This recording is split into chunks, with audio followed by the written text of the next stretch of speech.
Hey guys, what's happening? I am the Nickel City Nightmare, Derek Joswiak, and welcome to episode 4 of the Joz of Life.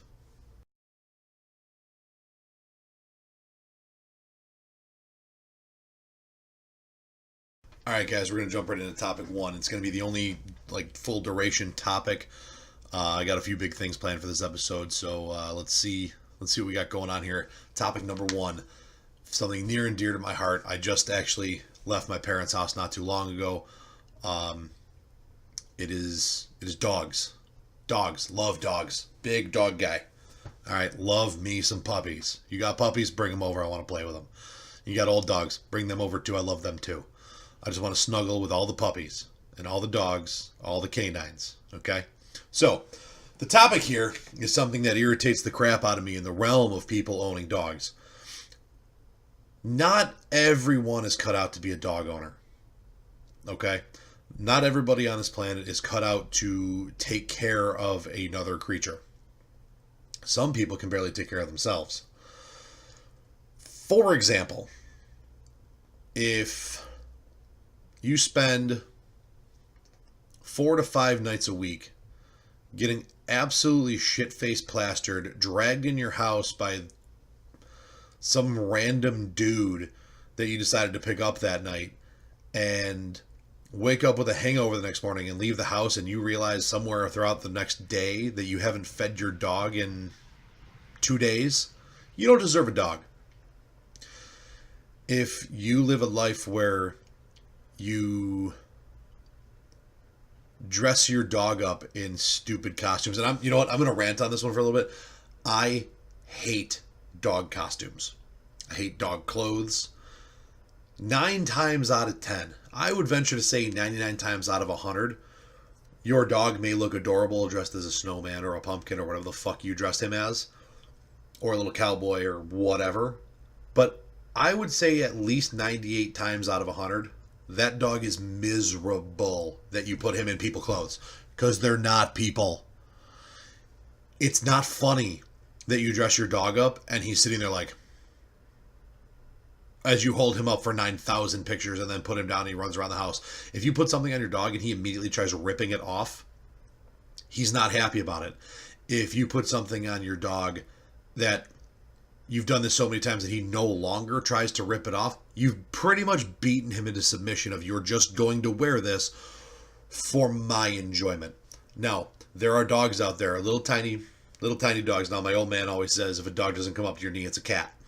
Okay, but some of these little cat dogs, probably where the cartoon came from, that don't grow thick coats of fur or don't have a lot of body weight to them in the cold tundra temperatures of Buffalo, need things like a jacket or potentially even a sweater. And that's not what I'm talking about here. I'm not talking about things that your dog may need to survive everyday life, to go outside and pee. Those things are specifically designed for those dogs with that dog's needs in mind. Oftentimes, because of how warm and comfy they are, the dogs actually don't mind wearing them, especially if your house is a little chilly. Now, what I am talking about is putting your little Pomeranian in a pair of shorts and a t-shirt that's got a little hole for a little tail to pop out. That dog probably hates you every time you put that thing on him. Okay? This is something that's not okay. Especially if you put this animal in something that prevents it from doing its business in a proper manner. I don't care that it has a butt flap on it. That's not the same thing as letting a dog freely do what it needs to do. If you need to undress your dog to take him outside, you probably shouldn't be dressing your dog in that attire. If your dog looks miserable, it's because he's miserable. Stop doing things to your damn dog that make him so angry just because you think it's cute. I hate that. There are people out here, generally speaking, as a human race, we don't deserve dogs. Those things are blindly loyal. There are dogs that you could not give 2 flying shits about 9 days out of 10, and that 10th day, that dog would be like, oh my god, my best friend's home!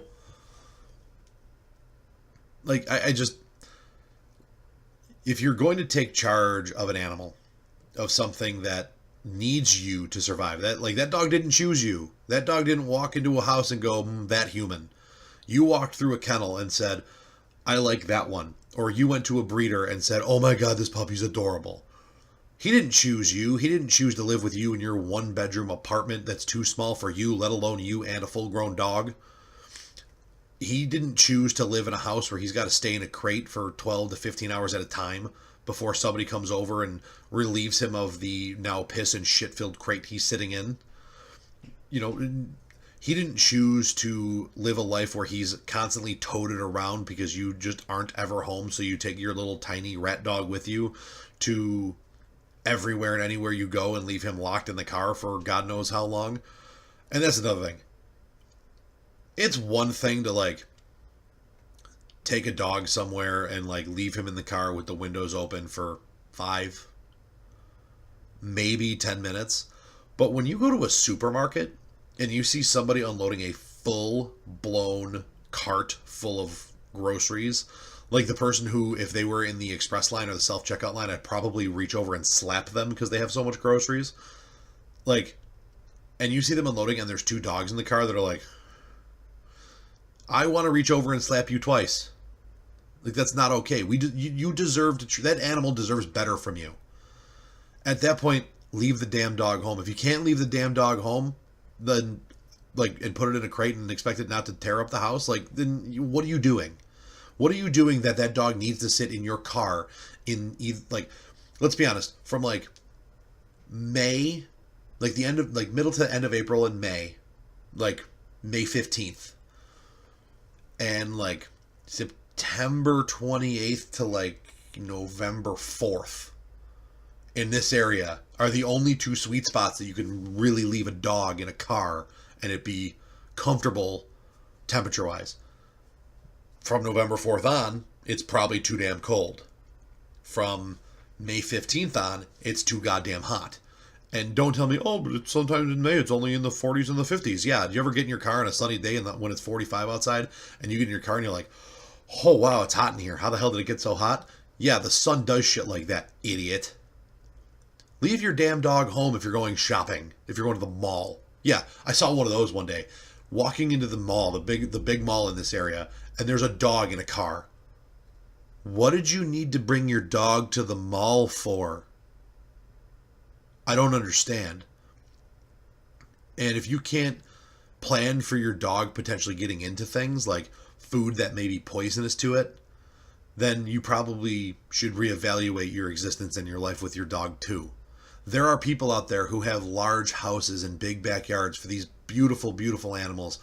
My sister is an absolute dog fanatic, and she owns the house for wayward dogs, I'll tell you, because between her husky, who's a little upstairs, and her German Shepherd, who's scared of its own shadow, let alone your shadow, she deals with things that most dog owners would never deal with. People like her are, like, there are people out there who will take care of these animals that you cannot take care of. There are people out there who will tend to these creatures who deserve the love and attention and affection of even another dog while you're not home if you can't be home to take care of them long enough. It's just a thing. Be better. Like, put yourself in that animal's shoes. How would you feel if you were treated that way? How would you feel if you were left home for 12 hours, locked in a room with nothing to do? Or like, oh, I'm going to lock you in this room and, like, here's a really easy puzzle. I'll see you in 8 hours. And that was all you could do, just sit in that room and look at that puzzle. Because that's, oh, here's your crate. Here's a chew toy. See you in 10 hours. Come on. At bare minimum, have somebody stop in and take care of the damn thing. And, like, this weird expectation that some people have that, like, because you own an animal and you have a roommate who doesn't own said animal, that roommate is therefore responsible for the animal when you're not home. Unless you talk about that as an agreement, unless you ask them about that, that's not a thing either. Because that dog, and, you know, I've known people who have been in this situation, like, that dog is not yours. And, like, what, I'm supposed to take care of it, but God forbid something happens to that dog, then you're going to blame me? Like, just give me the damn dog then. I'll take care of it myself. Be better about your creatures, people. All right. I'm going to move on from my rant and we're going to go into the two fun parts of every fourth episode that I'm going to do, the fan section and the top 10 list. Okay? Stay tuned. It's going to be fun.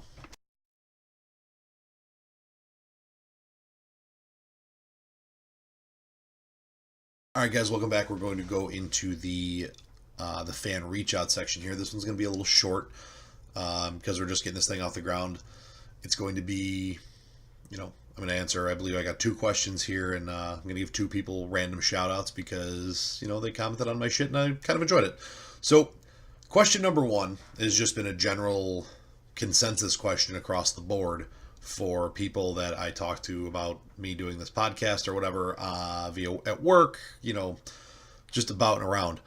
And it's why. Why am I doing this? Like, what's the point? Well, you know what? As far as I'm concerned, there doesn't need to be a point. It's something for me to do to take up some time during the day, which, I'm coming to find that I'm a little busier than I planned during the day, but I'm pumping out about 1 a week. Maybe one every week in 2 days or something like that. Like, maybe this is the 5th week that I'm doing this and the 4th video I'm putting out, or something along those lines. Like, yeah, life happens, it gets in the way, but it's something for me to do that, it's an attempt to just get me out there and, kind of clear my head about things and, rant and rave about stuff that pisses me off or irritates me or that bothers me a little bit, and just kind of allows me to just be me a little bit and just get out there. And quite frankly, if you don't like it and you don't want to watch, don't. I'm sure there are enough people out there who find me interesting enough that, I'm averaging around 125 to 150 views, per video. I'm hoping that goes up. I keep getting new subscribers. I think I got 10 or 12 or something like that. Maybe not that many. Maybe 8. I'm hoping the subscriptions keep coming. I'm hoping the comments keep coming. I'm hoping, I kind of catch a little bit of a following here. I'm going to try to broaden my scopes coming up here. I'm going to start talking some sports. I'm going to start talking stuff like that, and just see where the whole thing takes me. Who knows? At some point, this might turn into like a sports talk show or a fight talk show or something. I don't know. I'm just throwing things out there and see what people like, what people don't like. So as far as the why, because I fucking want to. If you don't like it, eat a dick. All right, that's all it comes down to. If you don't want to watch, don't watch. But for those of you who are watching, I hope you enjoy it. I hope you're having a good time, and feel free to comment or whatever. And starting next week, I'm going to have like an email section set up where you guys can actually like email me stuff or, tell me to go fuck myself, I guess, or whatever you want to do. But, got my two shout outs here. People who commented on stuff who are either following, not following. I'm not sure. I know the one subscribed. I don't know if the other one, Mary, who likes sparkling. Sparkle away, I guess. I don't know. Tear it up. Hopefully you're not a vampire who's like killing people. That'd be probably a bad thing. And might explain something. I don't know. The other one, Whitney, nice video. Thank you. Appreciate it. Appreciate the fan shout outs. I'm a big fan of a shameless plug. If you guys have seen me on my buddy Russ's show, The Closed Fist, I try to drop a shameless plug and a random shout out. I think I've dropped a few in this episode between my dad, my sister, and now these two. And now onto the fun one. This is the one that made me kind of think of doing this fan section every 4th episode. Greg P. Greg commented on 2 of my videos. One, he told me that, I'm as real as it gets, which is, that's what I'm going for. I'm just going for, being here and being me. And that's all anybody can ask of me. That's all I can ask of myself. He asked me a question that he's got a friend who's going through some big changes professionally, and if I had any advice for dealing with stressful or big changes in someone's personal and professional life. Well, I can tell you as someone who has dealt with a lot of changes over the years, from going from a career, not even a career, a job that I loved, that I just absolutely fell in love with, that I worked my balls off to make not a ton of money, to going to a job that paid the bills, made the money, with overtime and stuff, I can make more than I need, but I hate my job.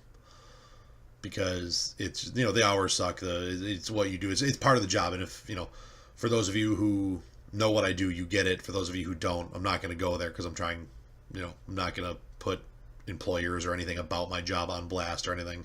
It's not an enjoyable experience. And anybody who works there will tell you that. to being in business and going through, the change, like relationship changes and stuff like that. And the only thing I can tell you, man, is whether this is for you or, the whole, whether, the I'm asking for a friend when you're really asking for me, but, or if you're actually asking for a friend, and all I would tell, if I had a buddy who was going through some shit, a buddy, a girlfriend, just a friend in general, listen, it may suck right now, but in the end, it's all going to work out. It always does. Whatever the plan is going to be. I'm not a religious guy. I'm not going to tell you that whatever God wants to happen is going to happen. I can tell you that leaving a shitty situation or even leaving a good situation and going through some stressful or shitty points in your life, it makes you a better person.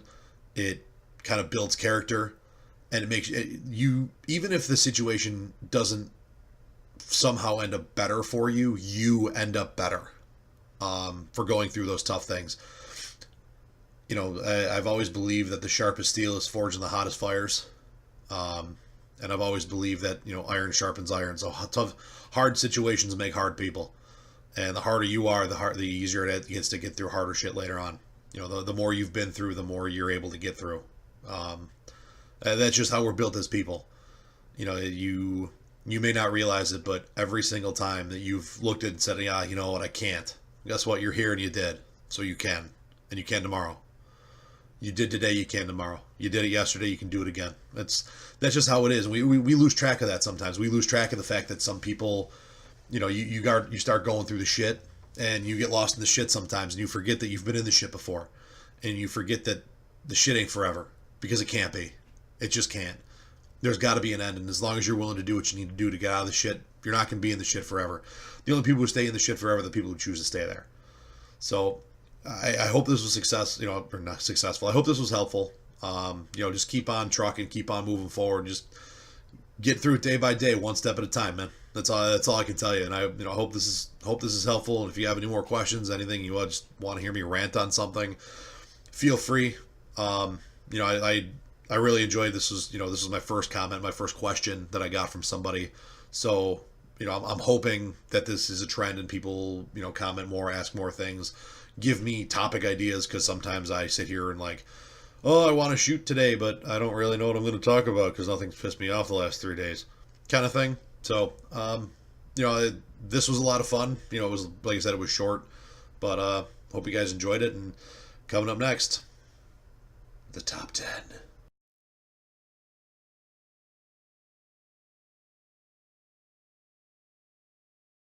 Welcome back.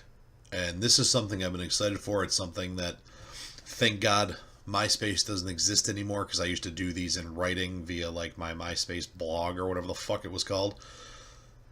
Kind of always been obsessed with, with top 10 lists. I think they can be funny. I think they'd be cool. So once in every 4 episodes, I'm going to drop you guys a top 10 list. And right here, I've got written down my first one. My first top 10 list. Maybe at the end of the year, I'll do a top 10 list recap, my top 10 favorite. Am I going to get 10 in? Yeah, I'll probably get 10 to 12 in, or maybe, I don't know. I'm just spitballing here, so who knows. Anyway, before I get too far lost in that train of thought, my top 10 lists are my top 10 stupidest internet fads and challenges. Now, I want you to hear this in my voice. Some of the shit that we do on the internet is fucking dumb. Dumb.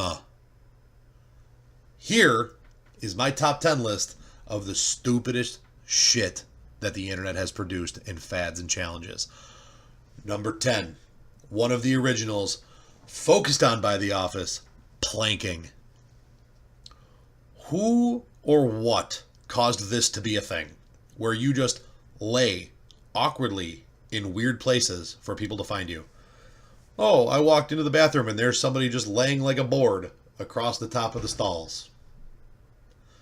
I walk into the office and there's somebody just laying like a board across the walkway.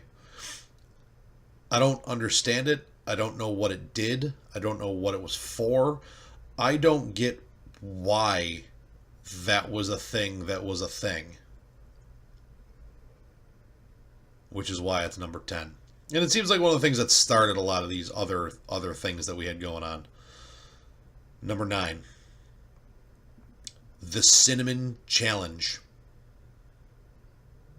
The first time I saw this, I was like, wow, that was dumb. I can't believe somebody made somebody fall for this. Like, hey, I bet you can't. And then we as a people, like we, the people, decided that we should make this a challenge to see if somebody could do this impossible task. If you could take an entire spoonful of ye old cinnamon that dries up the mouth, and then we got video upon video upon video upon video upon video upon video upon video of people hacking and gagging and blowing cinnamon dust everywhere. Like, how did nobody, like, choke and die? Like, while your friends are dying laughing, how did somebody not just asphyxiate themselves on cinnamon? I don't get it. And, like, after seeing somebody do it, why would you sit there and be like, I can do that. I got this. You know what? You want to be that moron at the gym who sees somebody bench something and I can beat that. I can squat more than that. You want to be that guy? Tear it up. I'm pretty sure this one's physically impossible. I don't think anybody on the planet produces enough saliva to be able to survive the cinnamon challenge without almost dying. And we just kept putting it in video form. Just kept doing it. And that's one thing I can tell anybody watching this. Don't challenge me to the cinnamon challenge. It ain't happening. That brings me to the next one. Number 8. Reaction videos. The only thing I care less about than watching you do something stupid or crazy or gross or disgusting is watching people react to watching you do something stupid or gross or disgusting or appalling. This started with the 2 girls 1 cup thing. If you don't know what it is, don't Google it. It ain't worth it. But then it became a thing where we started saying, oh, let's see what this famous person's reaction was like. Oh, here's this 97-year-old nun's reaction to 2 girls 1 cup. Oh, here's the president's reaction to 2 girls 1 cup. Here's John Bon Jovi's reaction to 2 girls 1 cup. Here's, insert random celebrity that I don't give a flying rat's ass about. Here's reaction to whatever. Like, why? Why do I care what your reaction was? I know what I felt when I watched it because someone like, dude, check this out. And that's how everybody got you with the 2 girls 1 cup thing.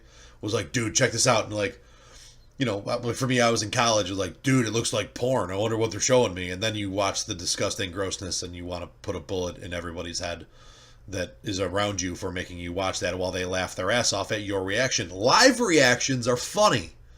In-person reactions are fantastic. But there's no need to say like, hey, I'm going to put you on my phone or I'm going to set my laptop up here while you watch this on my desktop so I can watch you react to this thing. Nobody cares about your reaction unless you're there in person. They just don't. Which means, really, we should all just keep calm about reaction videos. Which takes me to number 7. Keeping calm and blank. I don't know if this started on the Chive. If you don't know what the Chive is a fantastic website. I highly recommend it to everybody. They got a little something for everybody in there. And their biggest thing was, their catchphrase was keep calm and chive on. Just relax and scroll through pictures on the Chive. And it was stuff, they had, daily morning awesomeness, daily afternoon randomness, like just picture galleries of the funniest, weirdest, coolest pictures on the internet. They had hot girls. I'm pretty sure that they ended up making like a sister site for females that had hot guys, like however you wanted to do it. Motivational Mondays were one of my favorites where they put up the motivational, like the fake motivational pictures. Those things were fantastic. And then it was everything. Keep calm and be a Sabres fan. Keep calm and watch the Bulls. Keep calm and punch things, keep calm and drink vodka, keep calm. I mean, and then it stemmed into everything. Like the keep calm and became like don't keep calm. There's a zombie apocalypse. Like how far do we have to take things before we just stop beating a dead horse? You still see people trying to sell keep calm and whatever shirts. That was legitimately like 8 years ago. I was still in my young 20s, a spry, less bearded, probably had more hair on my head 20-year-old when the keep calm stuff was at a peak. And people are still rocking that boat. Dock that bitch already. God, let it go.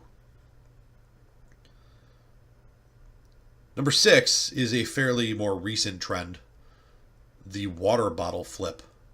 I don't know if you guys have seen this one, but since I have kind of a water bottle sitting here, basically what it is, you take a water bottle, you flip it, and you try to get it to land right up. That didn't land right up. That the cap's going down. It's leaning on something. It doesn't count. The goal is to try to get it so it sticks the bottom down. That's fine if you're bored, like, you know, you're an athlete and you're sitting on the bench or, you know, you're at practice and, you know, you have a water, it's after practice, you're in the locker room, like you're whatever, you're standing around your board, you have a water bottle, a little bit of water left in it, and you want to just try to flip it and see where you can get it to stick. Fine, tear it up, like cure your own boredom. I used to play with stopwatches all the time. Like, you know, if another coach was doing a drill with my team or whatever and I had a stopwatch in my hand, I was trying to do, you know, stopwatch home run derby, or stopwatch baseball. But I mean, why are we videoing this? I mean, okay, you're throwing it down 14 flights of stairs, bouncing it off 3 railings, and it sticks. Cool. But, like, do we really have to videotape everything we do? I mean, just random people with, like, oh, bottle flip. Hey, I stuck it. Yay! I hate it. And I probably hate you. Speaking of hating things. Sorry, I'm, like, reading my list down here. This one's Cam Newton's fault. The dab. It was one thing when he was creative and on national TV and just dabbing on people and doing whatever. And then we got to a point where you see 6-year-olds in the stands of a professional game and they're just like, first off, if your parents knew what the whole thing was, they'd probably slap the shit out of you. And if they wouldn't, they should. Second, like, did you see what I just did? I'm going to give you a second to rewind it if you did, like, if you want to watch it again, if you haven't already, because it was probably fucking hilarious to watch. Like, what?